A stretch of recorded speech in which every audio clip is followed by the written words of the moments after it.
Bem-vindos à nossa análise aprofundada de hoje. A gente vai mergulhar em O Evangelho segundo o Espiritismo.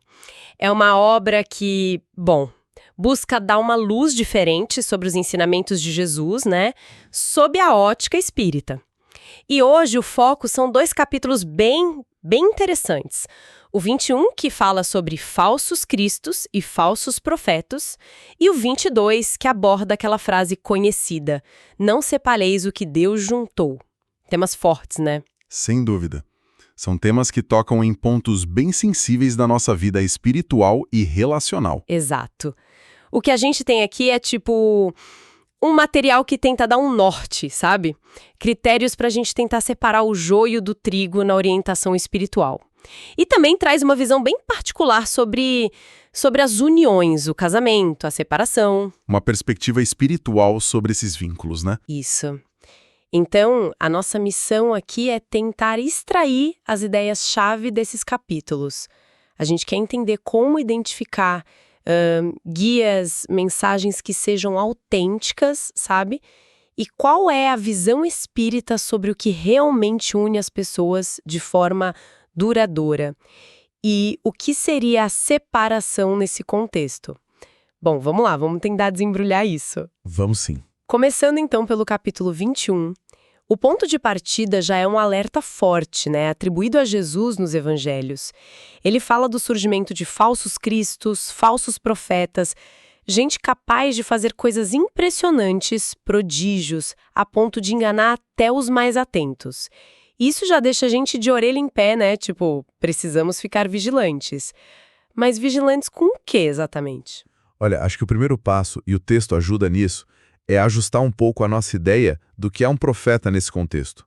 Porque no sentido evangélico que o livro explora, não é só quem prevê o futuro, sabe? Ah, não. Pensei que fosse principalmente isso. Não só. Um profeta é entendido como alguém enviado por Deus com uma missão. Que missão? De instruir, de trazer clareza sobre as verdades espirituais. Alguém pode ser um profeta sem nunca ter feito uma predição. O texto até lembra que os judeus na época de Jesus tinham essa visão mais ampla. Pediram para ele profetizar quem o tinha agredido, ou seja, revelar algo oculto, instruir. Entendi. A presciência, a capacidade de ver o futuro, existia em alguns, sim, mas não era a única característica nem a principal. A missão central é a instrução moral e espiritual. Certo, a missão é instruir, mas aí vem a pergunta. Como é que a gente diferencia o instrutor verdadeiro do impostor? Especialmente se os dois podem parecer convincentes, né? O texto dá uma dica, né? Uma ferramenta. Conhece-se a árvore pelo fruto. Como é que isso funciona na prática? Essa é a chave mesmo. É a ideia de que a qualidade de um ensinamento ou de um mensageiro se revela, pelas suas consequências práticas, pelos frutos. E aqui os frutos são, acima de tudo, morais. Morais, como assim? Os bons frutos são a caridade. Aquela caridade genuína, sabe?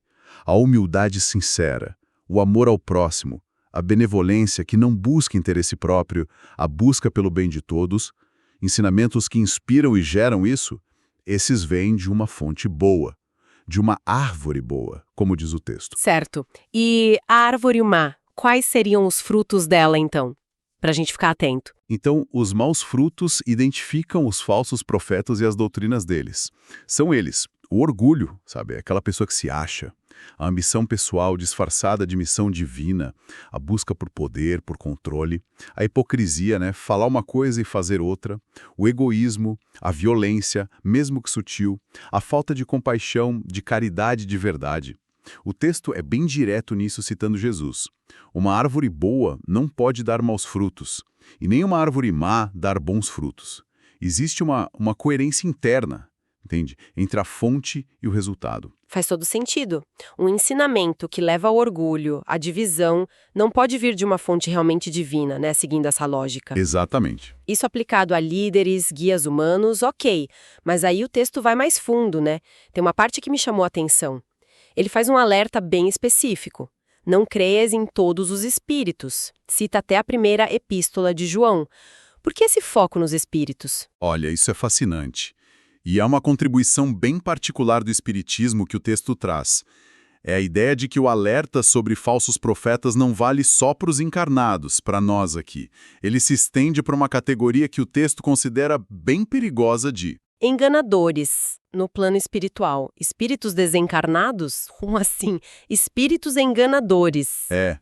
O texto descreve eles como orgulhosos, hipócritas. Às vezes se acham sábios, mas não são, pseudo-sábios. Espíritos que ainda carregam imperfeições morais, intelectuais, e que estão nesse estado entre vidas que o Espiritismo chama de erraticidade. Nossa! E como eles agiriam para enganar? Então, segundo o texto, eles podem ser bem astutos. Podem usar nomes que a gente respeita. Nomes venerados, sabe? Para dar um ar de credibilidade às suas ideias. Ou que mexem mais com as paixões, com o orgulho das pessoas, do que com a razão e a moralidade. Podem misturar um pouco de verdade com muito erro. Por isso, a necessidade de ter um critério para avaliar fica ainda mais crítica, né? Com certeza. E qual seria o critério para avaliar esses espíritos, então? Já que a gente não pode ver eles diretamente, como saber? O critério é o mesmo, os frutos. O Espiritismo, como apresentado ali, diz que oferece meios para testar os espíritos, mas o foco desse teste é sempre nos caracteres morais das comunicações deles e nas influências que eles exercem. Não é para se basear em sinais materiais, sabe? Fenômenos estranhos, nomes famosos. Isso pode enganar. Entendi. O foco é na moralidade da mensagem. Exato.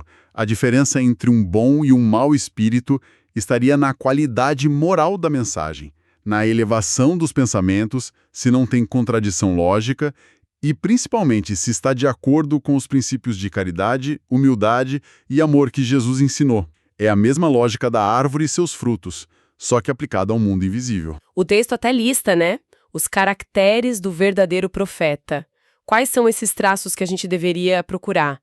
Seja num guia aqui na Terra ou numa mensagem que a gente recebe. Sim, ele detalha bem. O verdadeiro enviado de Deus, ou um espírito realmente superior, segundo essa visão, tem umas marcas bem claras.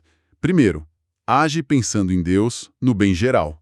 Não por interesse pessoal, sabe? Desinteresse material, né? E isso é desinteressada materialmente. A verdade não é mercadoria.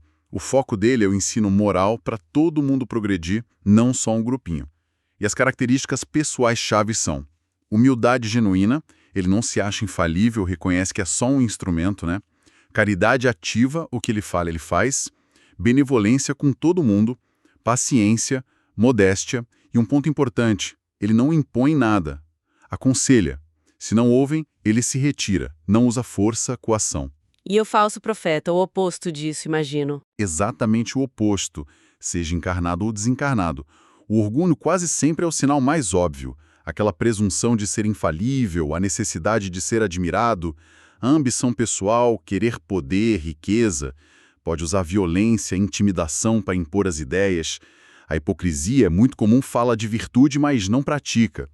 O egoísmo, colocar os próprios interesses na frente. E muitas vezes ele foca em sinais materiais, prodígios, fenômenos espetaculares para impressionar, para atrair seguidor. Desviando do que importa, né? Exato, desviando a atenção do essencial, que é a reforma moral de cada um. O texto alerta que eles podem ser muito bons em fingir virtudes para ganhar confiança. Mas em algum momento, a falta de verdade, a incoerência entre o que se fala e o que se faz, acaba aparecendo, sabe? Acaba traindo eles. A menção a Jeremias e os falsos profetas da época dele serve para mostrar que esse desafio de discernir não é novo, né? É antigo. Entendi. Então, resumindo bem essa primeira parte, a mensagem principal do capítulo 21 é: a gente precisa muito desenvolver o discernimento, avaliar qualquer guia, qualquer ensinamento, não pela capa, seja um nome famoso, um discurso bonito, ou até fenômenos estranhos, mas pelo conteúdo moral. Pelos frutos concretos, humildade, caridade desinteressada, amor ao próximo. Isso é o que conta. A coerência entre falar e fazer é o teste final. Perfeito. É um chamado para a gente ser crítico, analisar moralmente, sabe? Não se deixar levar por aparência ou promessa fácil. Buscar a substância, a ética, por trás de qualquer orientação que se diga espiritual. Essa ideia de olhar além da aparência, buscar a essência, a verdade por trás da forma, Parece que faz uma ponte interessante para o capítulo 22, né? Que trata de um assunto que parece diferente na superfície, o casamento e a frase "não separeis o que Deus juntou". Como é que essa questão é tratada ali? Olha, a abordagem é muito conectada com essa busca pela essência, sim. O capítulo começa com a fala conhecida de Jesus sobre Deus ter criado o homem e mulher, a união que faz deles uma só carne. E a conclusão: não separe, pois, o homem e o que Deus ajuntou. Só que a análise que o texto espírita faz disso traz uma distinção fundamental, que muitas vezes a gente não percebe. Que distinção é essa? A distinção-chave é entre dois tipos de união. Existe a união segundo a lei imutável de Deus. Essa, segundo o texto, se baseia na afinidade espiritual de verdade, na sintonia profunda entre os espíritos. É regida pela lei do amor. Essa seria a união que Deus ajuntou. Certo. E a outra? E existe a união segundo a lei imutável dos homens. Essa muitas vezes se baseia em convenção social, interesse financeiro, orgulho da família ou outros fatores que, bom, não são afinidade espiritual. Espera aí. Quer dizer que nem todo casamento, mesmo o legal, na igreja, seria uma união abençoada por Deus nessa visão? É exatamente isso que o texto sugere. O que Deus une de verdade é a conexão das almas, a simpatia real, o amor genuíno que liga dois seres espiritualmente. Quando essa lei do amor está presente e preside a união, aí sim ela é considerada sancionada por Deus, mesmo que, às vezes até, independente das formalidades humanas. E a lei civil? O casamento no papel? A lei civil é vista como algo útil, necessário na nossa fase atual de civilização, para regular as relações sociais, proteger a família, garantir direitos, deveres. Tudo isso é importante, mas ela não tem o poder de criar a união espiritual se ela não existe de verdade, entende? E o juramento no altar? A cerimônia religiosa, o padre, o pastor? O texto é bem direto nisso também. Diz que o juramento feito ali no altar, se não tiver como base esse amor, essa simpatia mútua, se for só formalidade ou o resultado de cálculo, de interesse, vira um perjúrio, uma mentira diante de Deus, mesmo que a sociedade e a lei aprovem. A verdadeira bênção divina estaria na sinceridade dos sentimentos, na afinidade espiritual, não só no ato externo. Isso leva direto para a questão do divórcio, né? O capítulo tem uma seção chamada O Divórcio. Como o texto lida com isso, lembrando da frase inicial de não separar o que Deus juntou? Parece contraditório. É aí que aquela distinção que a gente falou se torna essencial para entender a nuance. Tem a seção com esse título, sim, mas a argumentação principal está na seção anterior, quando discute a indissolubilidade. O texto não defende o divórcio de forma leviana, claro, mas ele levanta perguntas bem profundas sobre a indissolubilidade que é imposta pela lei humana quando a união divina, aquela baseada no amor, na afinidade, já não existe mais, ou talvez nunca tenha existido de verdade. Que tipo de perguntas ele levanta? Ele pergunta de um jeito retórico, sabe? O que seria mais humano, mais caridoso, até mais moral? Prender pela lei civil duas pessoas que claramente não se aguentam mais, que vivem brigando infelizes, ou devolver a liberdade para elas. Ele sugere que essa rigidez da lei humana, de impor uma corrente indissolúvel mesmo sem amor, pode até, olha que paradoxo, levar a mais sofrimento, hipocrisia e até aumentar as uniões irregulares, fora do casamento legal, como uma fuga dessa prisão. Ah, entendi.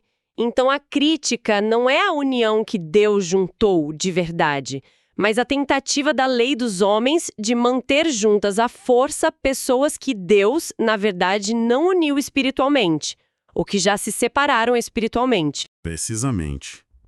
A crítica vai para a indissolubilidade forçada pela lei dos homens quando falta a base, que é a lei do amor. O texto argumenta que forçar a pessoa a ficar numa união infeliz, baseada só em interesse material, orgulho ferido ou convenção social antiga, pode ser fonte de muita amargura, ressentimento. Pode levar até a atos desesperados, crimes. E sugere que, conforme a humanidade progride moralmente, os preconceitos que sustentam essa rigidez da lei civil vão ser superados. Então ele mostra um conflito claro, né? De um lado, a rigidez da lei humana, muitas vezes baseada em costume e pressão social.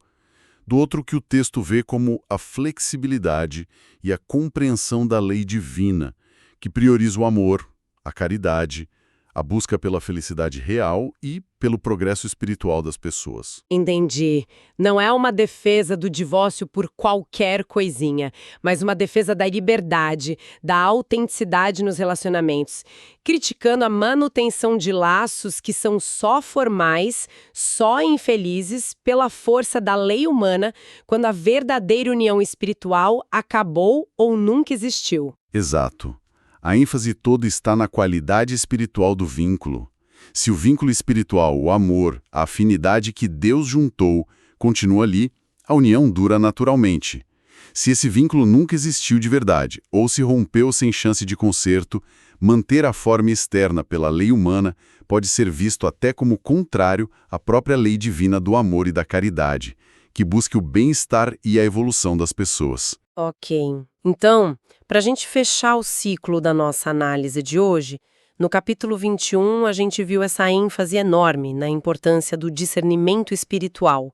A lição é julgar guias, ensinamentos, não pela aparência, nome, fenômeno, mas pelos frutos morais concretos, humildade e caridade principalmente. Coerência é a palavra-chave. Isso. E no capítulo 22, a gente aplicou uma lente parecida para as relações humanas. O texto mostrou essa distinção importante entre uniões baseadas em convenção, interesse, regidas por leis humanas que mudam, e aquelas que são realmente unidas por Deus, baseadas na afinidade espiritual profunda, na lei do amor. Essas seriam as uniões espiritualmente reais e duradouras. E talvez, sabe, uma reflexão final possa amarrar ainda mais esses dois capítulos. Como será que essa capacidade de discernir a orientação espiritual verdadeira, aquela que vem da árvore boa que a gente falou no capítulo 21, como será que isso poderia ajudar a gente a navegar na complexidade das relações humanas do capítulo 22? Interessante essa conexão. Como o discernimento espiritual ajudaria nos relacionamentos? Como você vê isso? Bom, se a gente aprende a olhar além da aparência e focar na essência moral, nos frutos de humildade e caridade nos guias espirituais, talvez essa mesma habilidade possa ser usada nos nossos relacionamentos, né? Poderia ajudar a gente a perceber se uma união, sabe, além do papel passado, além do que a sociedade espera, se ela reflete de verdade aquilo que Deus juntou. Aquele amor, aquela sintonia. Talvez o verdadeiro discernimento, tanto no espiritual quanto no relacionamento, comece no coração, avaliando com honestidade os frutos do amor mútuo, da caridade um com o outro, do respeito, da paciência, da humildade, que florescem ou que murcham em qualquer relacionamento ou ensinamento que a vida coloca na nossa frente. Fica aí uma questão para a gente pensar, né? Com certeza. Uma ótima reflexão para a gente levar.